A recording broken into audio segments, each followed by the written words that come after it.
Hello again, folks. I said I'd do a little bit on the painting of the features for the whirligig. So here goes. Now, I should say before I start that I'm probably the world's worst artist. I'm absolutely hopeless at painting, I really am. I can make things, but I usually spoil them when I try and put finish on them. So I wouldn't say take too much notice, but I'm just going to give you a few hints and tips as to how I do them. It's quite good fun, actually. I find it quite relaxing painting them because you don't have to be too fussy. They're going outside, they're on a whirligig some distance from your site, so you won't really notice any fine details. So if you make them a bit rough, nobody's really going to notice.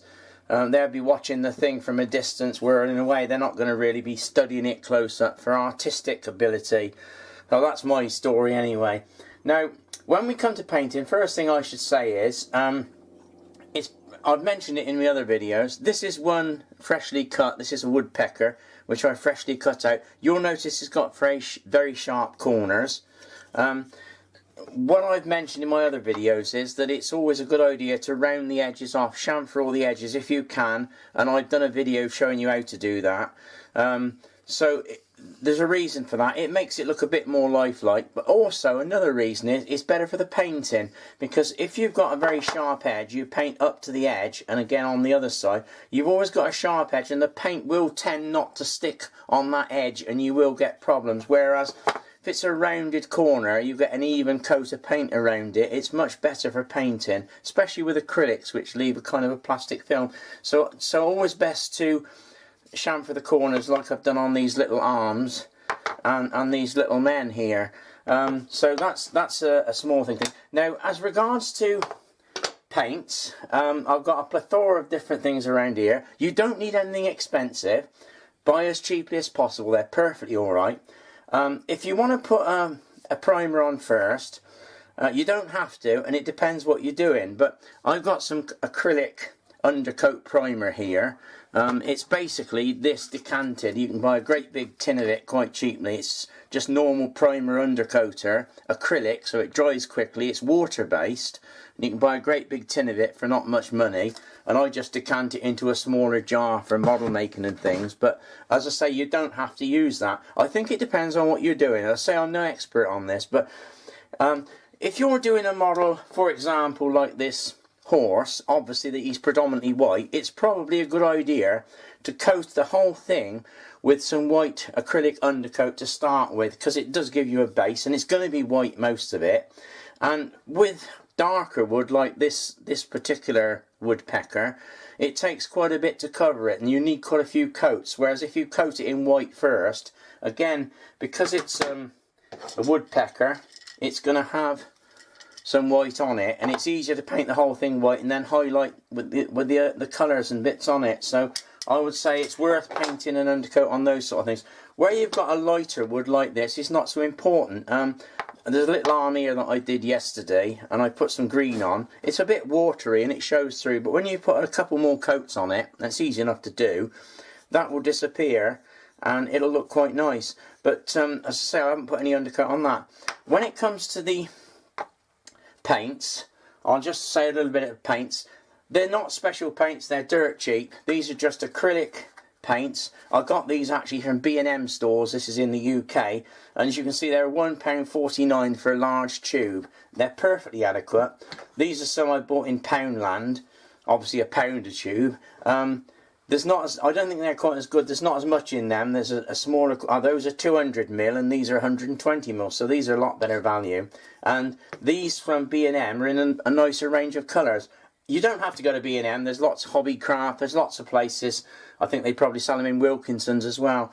But try and choose some really bright colours because they do look better. I've started to do this whirligig here, and I've done him with a green jumper because I thought green and yellow might look nice, so I've done a bright yellow hat. As I say, this is only an initial coat, so it'll look a lot brighter. But I'm a bit concerned where that green's not going to show up all that well. So maybe I should have used a brighter green, but I don't know. But anyway, get a few colours. They're dirt cheap, and try and get some bright ones. These are some Daler ones. You can buy these in a lot of art shops and places. they're no better or worse than the other ones, and they're in smaller tubes, whatever you got. Or you can even use these small artist ones. These were in some sets. I think they came from a shop called The Works, and they were fairly cheap for a big set with a few of these and a painting palette and some brushes, and I bought a couple of these, and they're ideal for small jobs. They won't cover much. These are the most economical, the bigger ones, but these will do for detail and that. And this is just an old artist colour that you use for painting pictures. As long as it's acrylic, you can use that as well. Anything really. You'll see these little pots here. I just mentioned these. These are actually just aspirin containers, and I've decanted some of the paint into them. I had some larger ones, and I just put them in because it's handy. You can have that on the bench where you work and just dip in and out of it rather than pouring it out. It's advisable to have a mixing thing. This is a little palette that came with one of the artist sets. You don't need that. If you haven't got one, you don't need to go and spend money. Use a saucer. Anything will do. It's just for doing the smaller bits. When you're doing the larger ones, you can just take it straight out of the pot, or just pour it on something and you out of these tubes. You know, for the main covering parts like this, but for the detail, that's probably handy. And when you get to brushes, the same applies. Don't buy expensive brushes. You don't need them for this sort of thing. It's only whirligigs after all. You can buy these, again, I've seen these in B&M or Poundland or many of these discount sort of stores. They'll sell a pack of these for virtually no money, and they're not professional quality obviously, but then you don't need it for these things. They're the sort of thing you can use them a few times and sling them if you, I mean I don't, because I'm a scrimper. I make use of mine for ages. I find these flatter, stiffer ones are much better for what I'm doing.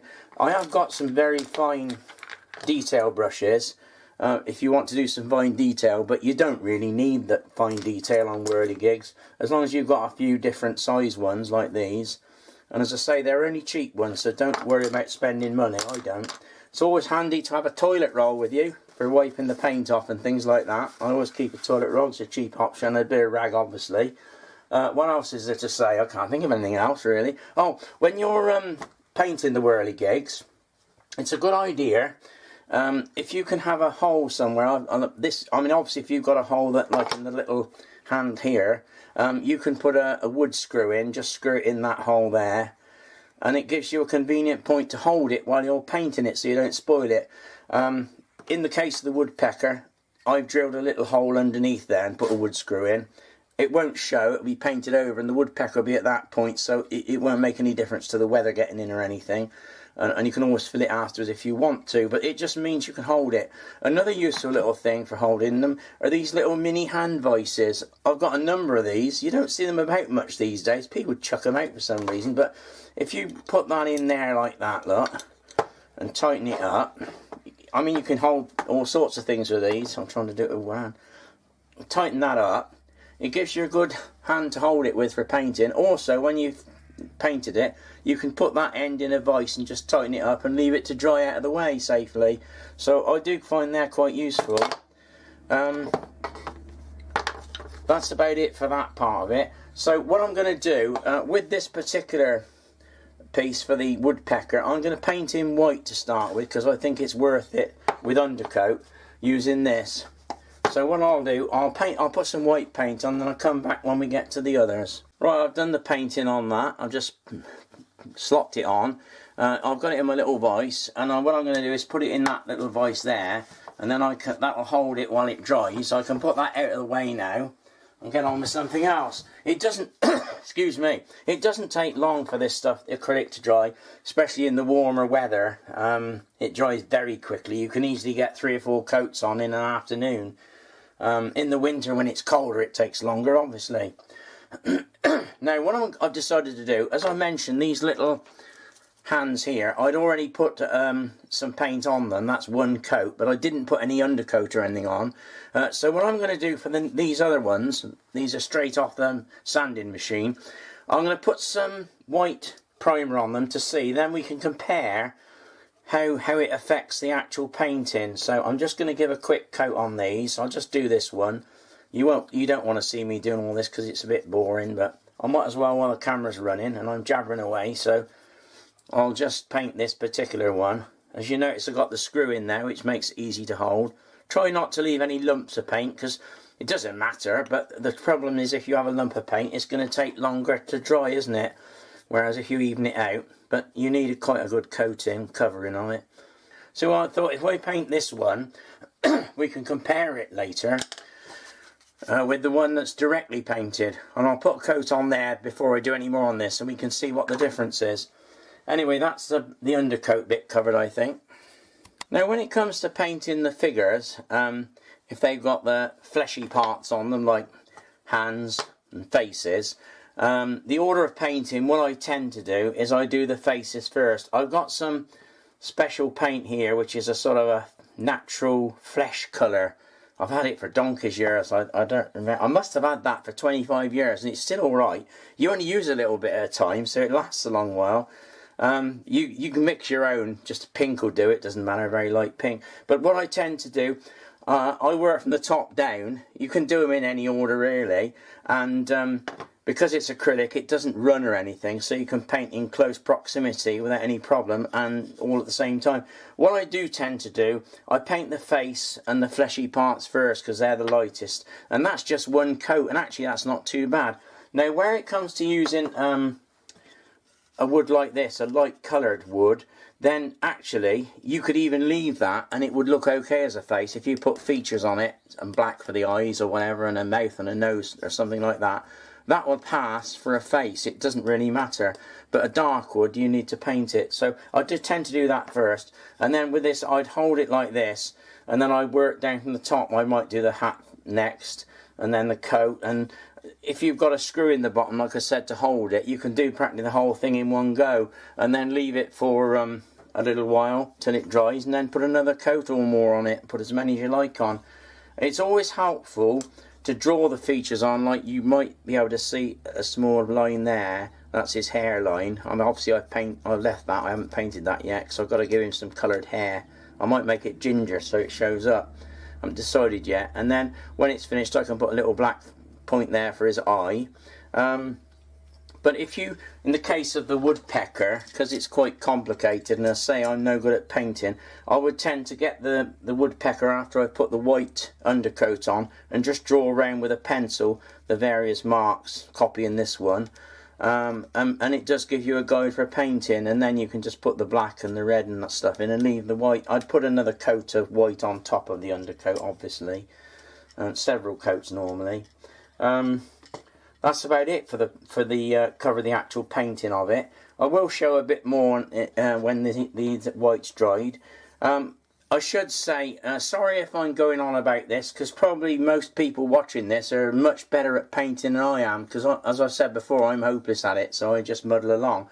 So I do apologise if I'm telling you something you already know, but sometimes it's handy to know how other people do it, isn't it? You know, it can give you ideas perhaps, although I don't know. Most people are probably frowning and thinking, my God. Also, can I just say at this particular juncture, because I'll probably forget later, thanks very much for everybody who's been watching my videos, because it does make it worthwhile.